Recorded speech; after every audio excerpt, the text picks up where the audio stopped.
The human was found, half dead and wrapped in a blanket. The desert was silent, except for the soft humming of broken machines and the crackling sound of a burning skyship in the distance. The air smelled of smoke, metal, and blood. This land, once green and full of life, was now dry and ruined after years of war. Nivara moved carefully across the rocky ground. Her tall blue body shimmered in the moonlight. She was a Vestari, an alien medic trained not only to heal but to survive. In dangerous places. She was not supposed to be here. Her orders were clear: return to base after the battle. But something had pulled her back. A strange signal, a weak heartbeat, a human signature. She didn't like humans. No one on her planet did. They were seen as violent, unpredictable, and dangerous.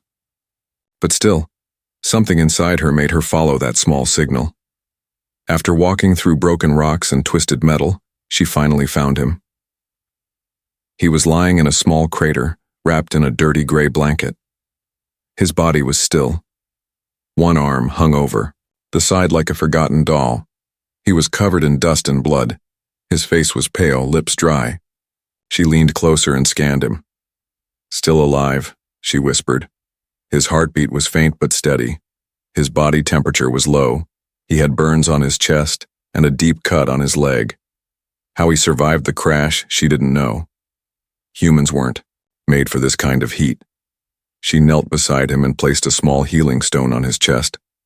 It glowed softly, reacting to his life force. He flinched just a little, as if somewhere inside, he knew someone was helping him. Nivara looked around. No guards, no drones. She had only a few minutes. I shouldn't do this, she muttered. But her hands moved anyway. She pulled her medical bag from her side and started cleaning his wounds with a silver cloth. She wiped away the blood, dust, and strange marks on his skin. As she worked, her hand slipped under the edge of the blanket.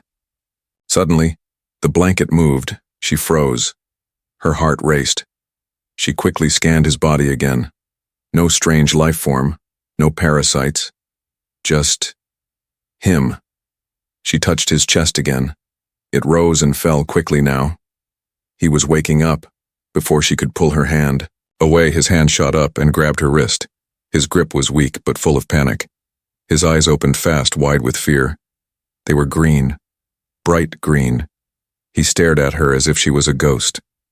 Don't move, she said in a calm voice. But he didn't understand her. His lips moved, but his words were strange. Where am I? She pressed a small button on her wristband, activating a soft light translator. It tried to match their languages, but it was slow. I'm helping you, she said again. He blinked. Am I dead? Nivara raised one brow. No, but you were close. His eyes rolled back and he fell into sleep again. His hand slipped from her wrist. Nivara sighed in relief and placed 2 more healing pads on his wounds. She looked at his face for a moment. It was strange. Humans looked so different, yet so peaceful when they slept. She pulled the blanket tighter around him and lifted him with both arms. He was heavy, but she was strong. She moved quickly back to her pod, a small hidden shelter in the rocks. Once inside, she laid him on a medical bed and began the full scan. The machines beeped softly, checking his organs, blood and brain waves.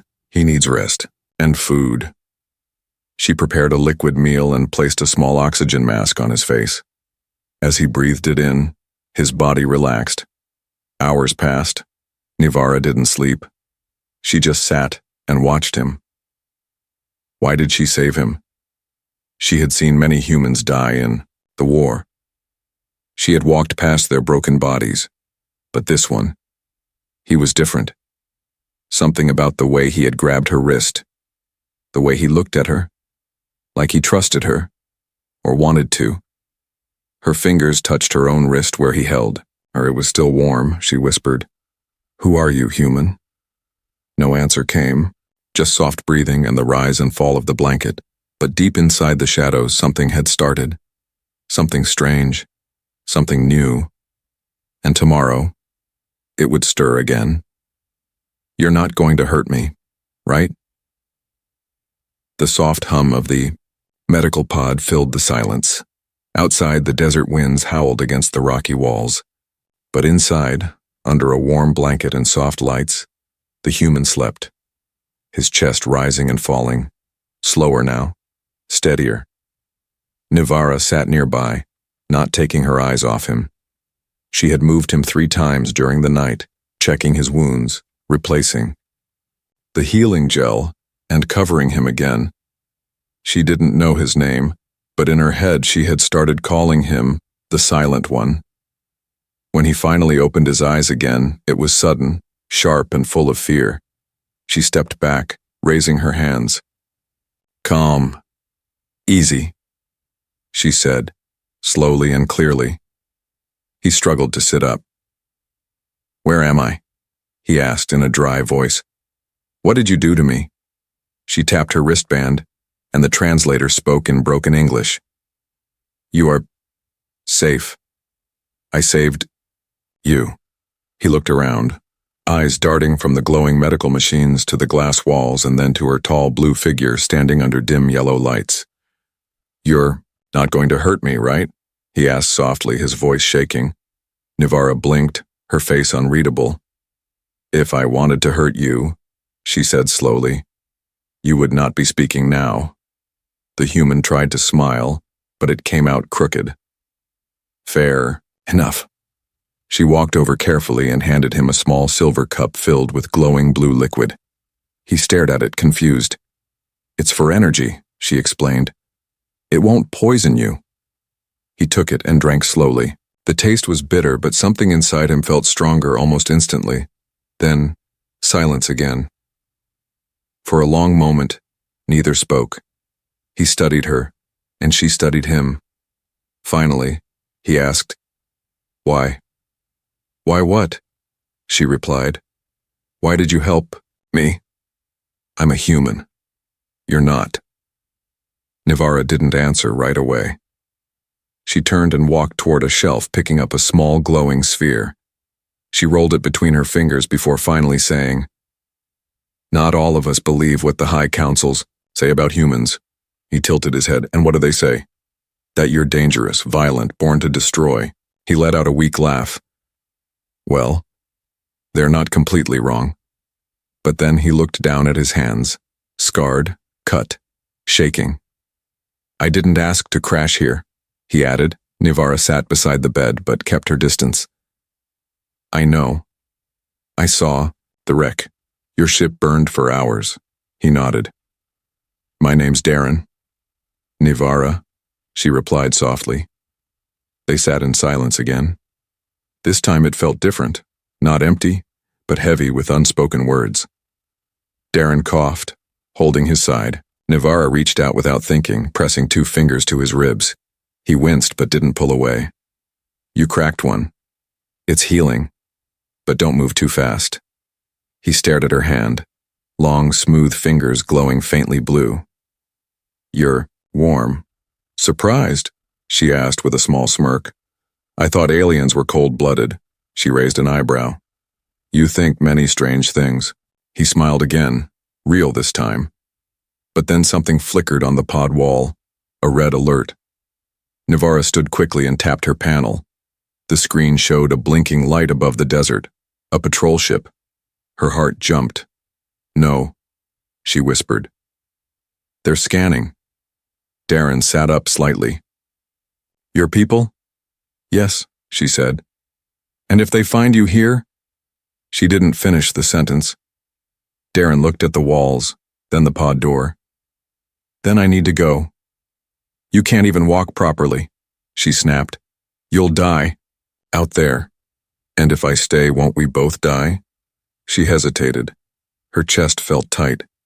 "I have an idea," she finally said. She walked to a side cabinet and pulled out a thermal shield blanket, a thin metallic fabric that could hide heat signatures. "Lie flat. No movement. No breathing too fast." Darren followed her instructions. She covered him completely, sealing the edges, then dimmed the pod lights. The patrol ship passed overhead with a low rumbling noise. The pod shook slightly.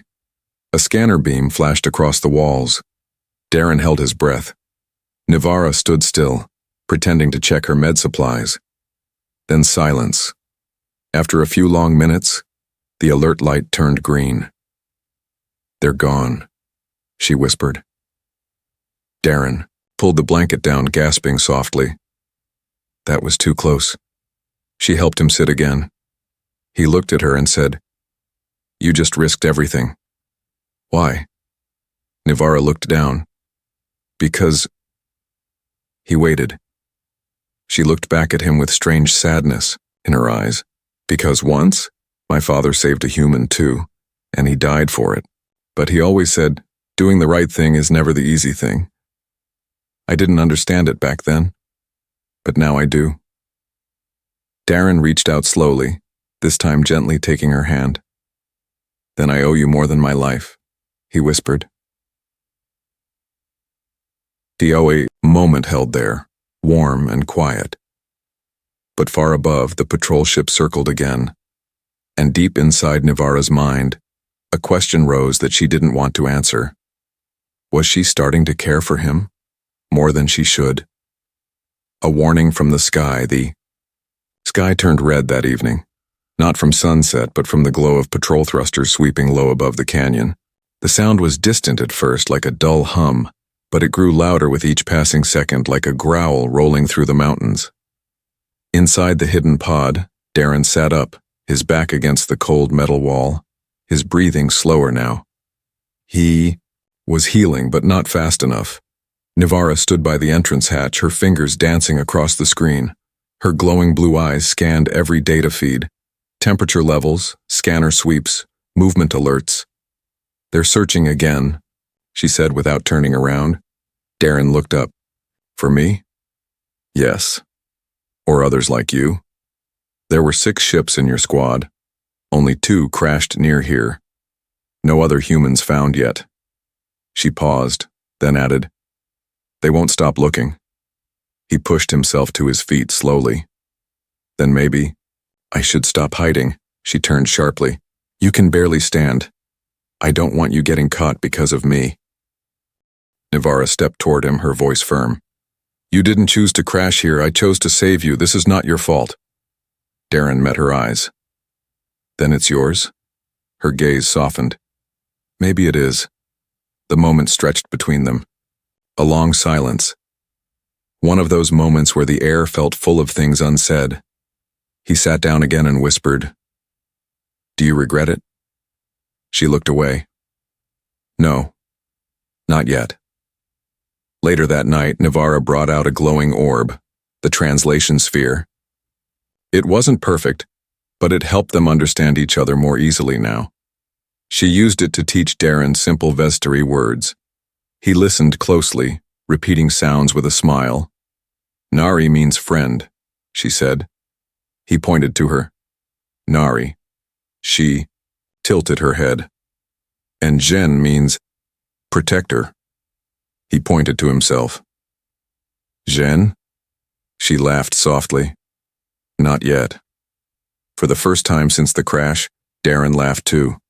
Then, everything changed. The orb buzzed with a new sound, an emergency, code, a flashing symbol lit up. Proximity breach detected. Nivara's smile vanished. She rushed to the wall panel and brought up the external cams. A shadow moved near the ridge.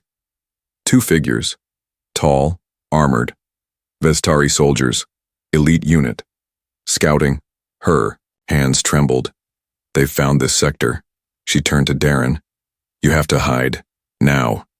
He moved quickly, pain or not. She helped him slip behind a false wall, an old storage space once used for smuggling supplies. She activated the scanner jammer and closed the panel just as a knock echoed through the hatch. Boom, boom, boom. She swallowed hard and stepped forward. The hatch hissed open. Standing there was Commander Vesnik, her cousin. His armor was silver and red, shining under the moonlight. His eyes were cold. He stepped inside without waiting. "Didn't expect to find you this far from base," he said. I needed solitude. Navarra replied calmly. The war noise, it's been too much. He looked around slowly, suspicious. We're tracking something. Human signature. Faint. Fading. I saw no humans. She lied smoothly. His partner stepped in behind him. A tall female scout. She ran a small scanner across the pod. It beeped once near the medbed, then went silent again. Strange, the scout said.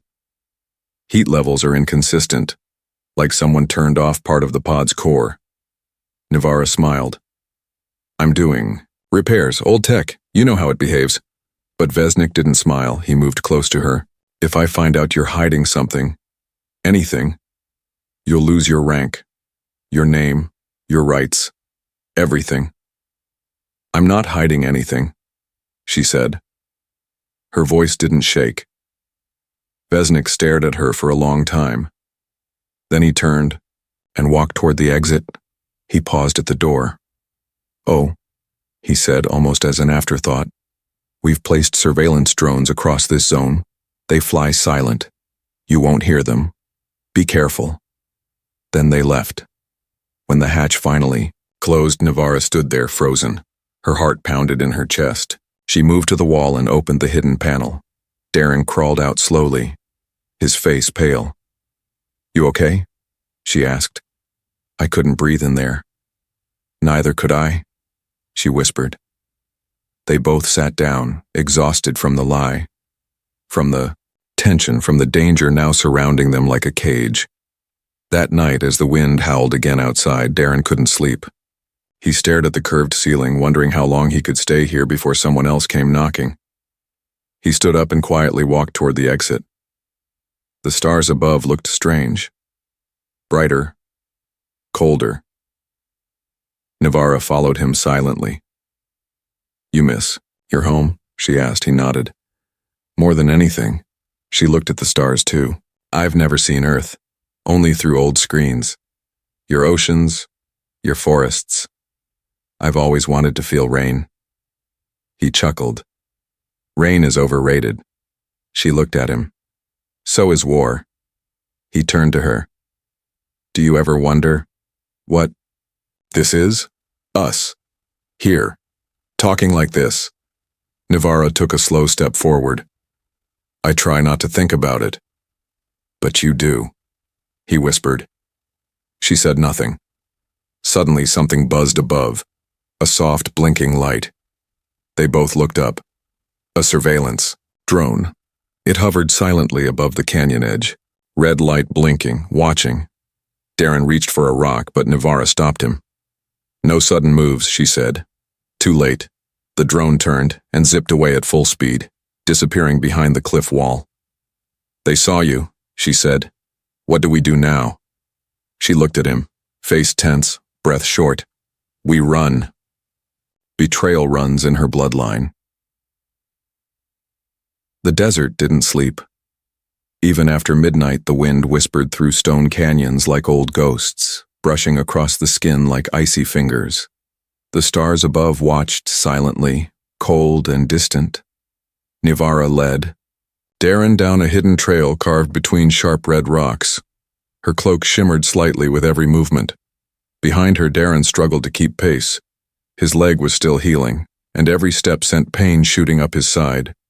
He didn't complain. Not even once. I thought you said we'd run, he breathed. We are, she replied. Then why does it feel like dying? Navarra smiled faintly but didn't look back. Because sometimes surviving feels like that too. Behind them, the hidden pod was gone. Shut down, cloaked, and buried in rock. But that drone had seen Darren, and Vestari drones never missed their target. The hunt had begun. Hours later, they stopped under a natural stone arch where the air was cool and still. Navarra placed her hand on a nearby cliff wall. A scanner lit up. A hidden door hissed open. Inside, a small dark tunnel that led into the side of the mountain. Darren looked at it. What is this? An old smuggler's hideout, she said. My father used it once, before he was executed. He stared at her, surprised. Executed? She nodded and stepped inside. He followed. The passage twisted and narrowed until it opened into a wide chamber. Crates, wires, lights, and survival gear covered the walls. Navarra sat down and pulled off her gloves. Her fingers trembled. "He was caught helping a human," she said softly. "Many years ago. He tried to hide him from the patrols. But someone told the High Council." "Someone betrayed him?" Darren asked. She nodded. "My uncle, Vesnik's father." Darren froze. "The commander?" "Yes." Her voice cracked slightly, but she controlled it. "He turned his own brother in, called him a traitor. My father died alone. His name was erased from all records." Darren walked closer and sat beside her. "I'm sorry." She didn't speak for a while. Then she whispered, "My mother made me promise I'd never follow the same path. Never speak to a human. Never help one. She thought it would protect me." He watched her eyes, full of quiet storms. "Now," she continued, "I have done worse. I didn't just help you. I lied to the council, to Vesnik, and I feel something else now too." He leaned in slightly. "What?" She turned her face to him. "I'm not afraid of them anymore." The next morning, the skies were clear, but tension filled the air. Navarra activated a dusty console inside the hideout. A signal blinked faintly on the screen. Enemy patrols sweeping toward them, closing in from both sides. "They've traced the drone signal," she said. "It led them to the canyon. They'll check every cave, every stone, every breath of air." Darren checked his arm bandage. "How long do we have?" "Maybe 2 hours." He looked at her, quiet for a moment. Then he asked, "Why don't we just give me up?" She turned toward him sharply. "I'm serious," he said. "I'm just one soldier. I don't belong here. You do. You're risking your life, your future, all because I happened to crash near your feet." Navarra walked forward slowly. She stood in front of him, close enough to hear his breathing. "I didn't save you because you were near," she said. "I saved you because when I looked at you, bleeding, broken, helpless, I didn't see a monster. I saw a man trying to live." Darren swallowed hard. "And now?" She reached out slowly and touched his cheek. "Now I see someone worth protecting." A soft beeping broke the moment. The console flashed red. Incoming lifeforms 50 meters, armed. Navarra's eyes widened. They found the entrance. Darren grabbed a pulse pistol from a crate. "Do you know how to shoot?" She laughed dryly. "Do you?" He checked the charge and said, "Point and pray?" She handed him a backup clip and grabbed her own weapon. Outside, the shadows grew deeper.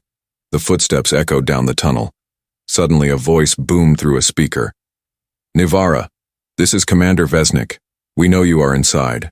We are not here to hurt you, but the human must be surrendered." Navarra's jaw clenched. Darren stepped forward. "I'll go." "No. He's your blood, and he betrayed my blood." The speaker crackled again. "Open the door, cousin. This is your last chance." She looked at Darren. "They'll kill you the moment you step out. Then we make a new plan." She turned off all lights, activated the heat suppression field, placed pulse grenades near the tunnel entry. They crouched behind a stack of crates. Moments later, the door burst open. 2 soldiers stepped in. The grenades activated. Blinding light filled the chamber. Darren and Navarra moved fast. Darren fired. Navarra struck one soldier with her staff. The second reached for an alarm. Navarra fired and knocked him out. Breathing heavily, they ran down a back tunnel that led into the canyon's shadows. By sundown, they were far from the hideout. Navarra collapsed near a broken cliff. Darren dropped beside her. They didn't speak for a long time. Finally, Darren whispered, "You chose me over them." She looked at him. "I didn't just choose you. I chose the truth." He looked into her glowing eyes. "Then maybe there's still hope." She leaned against him, exhausted. Far behind them, Vesnik stared at the broken hideout with cold eyes. "This isn't over." he growled. The night she chose the enemy.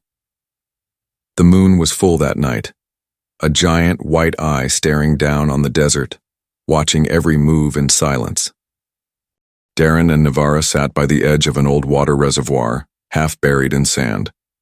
It hadn't worked in years, but its tall metal walls made a good hiding place. The wind whistled through the cracks, carrying dust and tension. Navara pressed, a bandage against her arm. The fight at the tunnel had left her with a long gash. Darren knelt beside her, cleaning the wound gently. "You saved me again," he whispered. She didn't answer. He looked up at her face, her skin still glowing faintly under the moonlight. Her eyes were focused but distant. "Do you regret it, now?" he asked softly. "Choosing me over them?" Navara looked at him finally. "No, but I do regret not doing it sooner." Darren raised an eyebrow. "What do you mean?" She took a breath. "I regret not standing up to Vesnik long ago. I regret staying silent when my father was taken. I regret letting fear choose my path, but tonight," she paused. "Tonight I chose for myself." Darren said nothing. He only stared at her. This alien woman who had risked her career, her life, her name, just for him. And still, a small doubt stirred inside him. "You barely know me," he said. "I could be lying to you. I could be dangerous. Isn't that what your people believe about humans?" Her expression changed. "I don't care what they believe." "Then what do you believe?" There was a long silence. Then, without a word, she leaned forward and kissed him. It was soft at first, careful, testing. But as his hand touched her cheek and her fingers gripped his shirt, the kiss deepened. It wasn't just desire. It was desperation. Two people who didn't belong in the same world but still found each other. When they pulled apart, both were breathing fast. Her forehead rested against his. "I don't know what happens next," he said. "Neither do I," she whispered, "but I know I'll face it with you." Hours passed. The night grew colder. They rested in turns, curled up under a single thermal blanket. Darren stared at the stars while Navara slept. His fingers brushed her hair lightly, but peace didn't last long. A soft click echoed in the dark. Darren sat up, eyes alert. From the shadows, a small mechanical spider drone crawled into view. Its red eye blinked rapidly. It had found them. He moved slowly, trying not to wake her. But she already knew. "I hear it," she said, standing quickly. Without hesitation, she fired her pulse gun. But the drone was fast. It zipped upward and vanished into the air. "They know we're here," she said. Again. "How long do we have?" "An hour, maybe less." They packed what little they had and started moving, faster this time.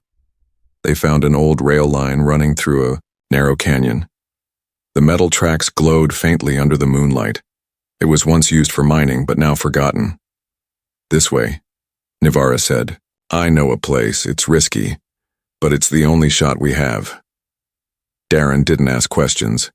He followed her into the canyon. Halfway through the canyon, a deep rumble shook the ground. The earth cracked. Darren stumbled. Rocks fell from above. "What was that?" he shouted. Navara's eyes widened. They collapsed the entrance. Behind them, flames rose where the canyon had once opened. They were trapped. Then, a spotlight lit the ground ahead. Figures appeared, 4 armored Vestari guards, and leading them, Commander Vesnik. He stepped forward slowly, his red armor reflecting firelight. "I warned you," he said to Navara.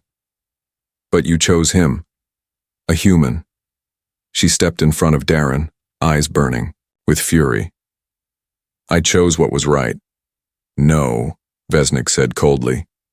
"You chose weakness. You chose betrayal." He looked at Darren with disgust. "You have no idea what she gave up for you." "I think I do," Darren replied, stepping beside her. "And I'd do the same for her." Vesnik raised his weapon. "Then you'll die together." The guards aimed their rifles. But Navarra pulled a stolen signal disruptor from her pouch, her last defense. She threw it to the ground. A loud pulse erupted. Blinding light, shaking ground, crashing sound. Chaos. Darren grabbed Navarra's hand and ran. Gunfire followed them. Rocks exploded beside their feet. The tunnel narrowed. They found a side path, half-buried, dangerous, unstable. But it was a way out. They dove inside, just before a final blast shook the canyon again, sealing the passage behind them. Inside the dark tunnel, they collapsed. Both were shaking, bleeding. Gasping for air, but they were alive. Darren laughed weakly. That was the worst date ever. Navarra chuckled through the pain. You're still breathing. That's a good sign. He leaned back against the wall, staring at her. You saved me again. She looked at him with a tired smile. We keep saving each other. Maybe that's the point. Far above the canyon, Vesnik stood silently at the edge of the blast zone. They escaped again, one soldier said nervously. Vesnik didn't reply. He looked up at the sky, dark, endless. They won't get far, he said at last. And when I find them again, he clenched his fists. There will be no mercy. Exposed, and on the run. The tunnel was dark, damp, and narrow. Their footsteps echoed against the stone walls as they walked deeper underground. Dust floated in the air, making every breath heavy. Darren held a torch made from an old pipe and a flickering plasma cell. Its light shook with every step he took, casting long shadows across the walls. Behind him, Navarra moved quietly, scanning for traps. This was a forgotten mining shaft, one of the last still left on the old maps. They didn't know where it would lead. They just knew they had no other choice. Navarra winced with each step. Her leg had a deep cut from the last blast. Darren noticed, but said nothing. He kept walking, one hand reaching back occasionally to make sure she was still there. Finally, the tunnel opened into a wide chamber. Old machines rusted against the walls. Broken carts and mining drills lay scattered across the floor. At the center was a collapsed transport vehicle, half buried in dust but still holding some power. Darren climbed into the cockpit and pulled wires. The dashboard blinked. Low power, navigation offline. It might still move, he said.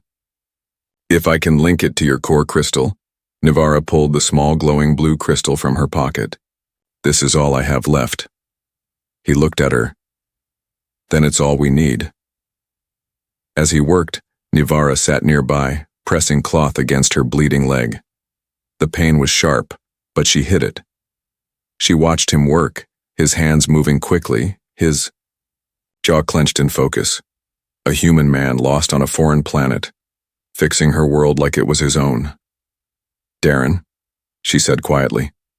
He looked at her. I used to believe humans were wild, selfish, greedy. He smirked. We kind of are. But now, she said, her voice softer, I think you're also full of something else. He waited. Hope. He paused, holding the wire in his hand. His eyes met hers, and in that moment, the whole galaxy went quiet, but it didn't last. A sudden noise echoed through the chamber, a metallic clink. They froze. Another noise, louder, from above. Darren grabbed the torch and looked up. Drones, at least 4, crawling through the ceiling vents, red lights blinking, scanning. They found us, Navarra whispered. Can you fight? He asked. I can try. Darren stood and handed her a charged blaster. Then don't miss.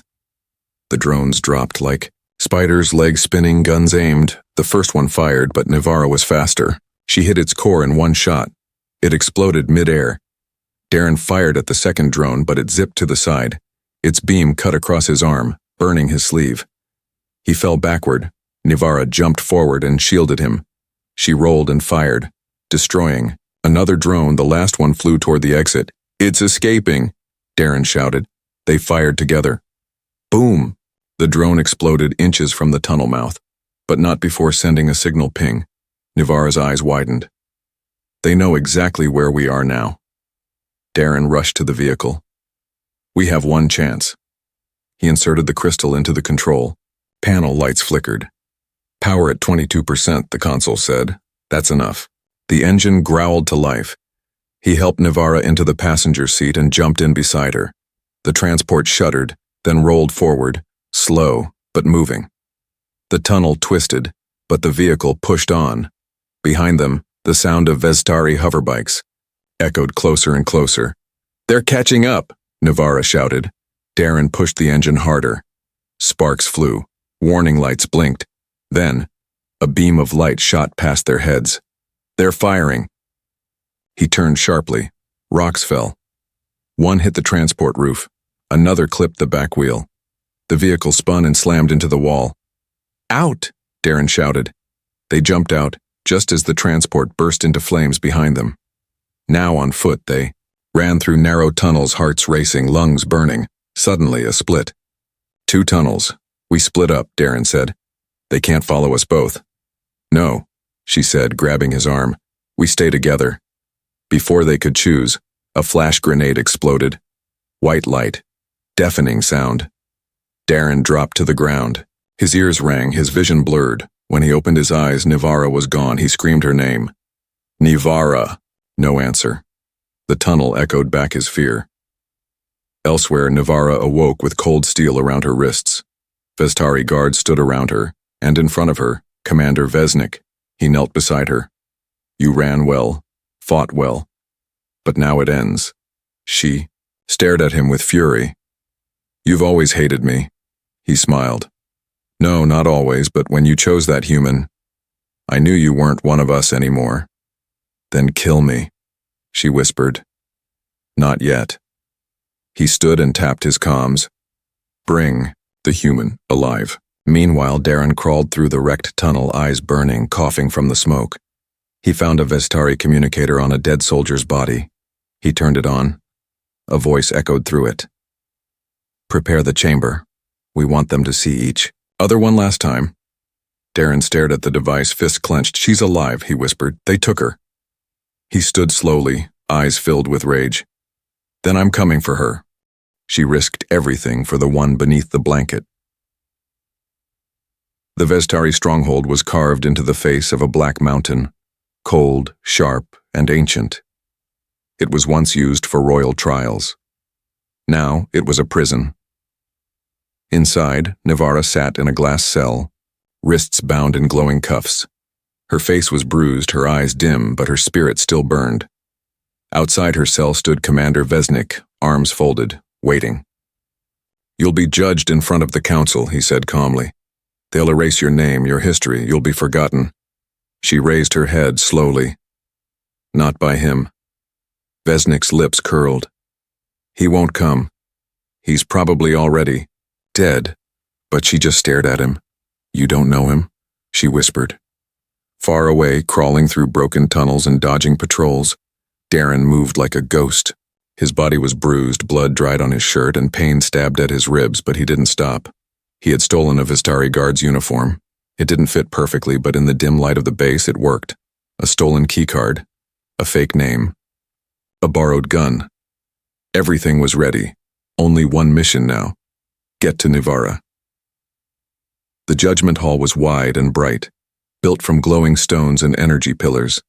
At the center stood a raised platform. Nivara was brought forward, her hands still. Bound, surrounded by guards, council members sat high above, 6 of them, robed in silver and red, cold eyes, no mercy. Commander Vesnik stood beside them. He began the trial. Nivara of House Sitel, he said loudly, you are charged with high betrayal. You aided a human. You lied to command. You fired upon your own guards. She said nothing. You dishonor your father's memory, Vesnik added. That made her look up. Her voice was soft but strong.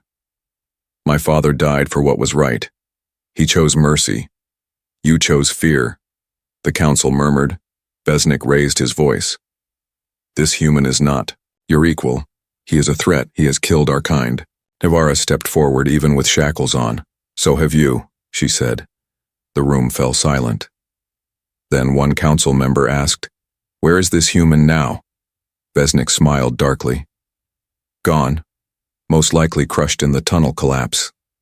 But the words barely left his lips when the main door opened. All eyes turned. A single figure stepped inside. Slowly, calmly, a Vestari helmet covered his face.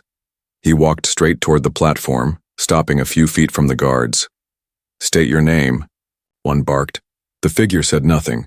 Vesnik raised his weapon. "Stop right there." Then the helmet came off. It was Darren. Gasps echoed across the hall.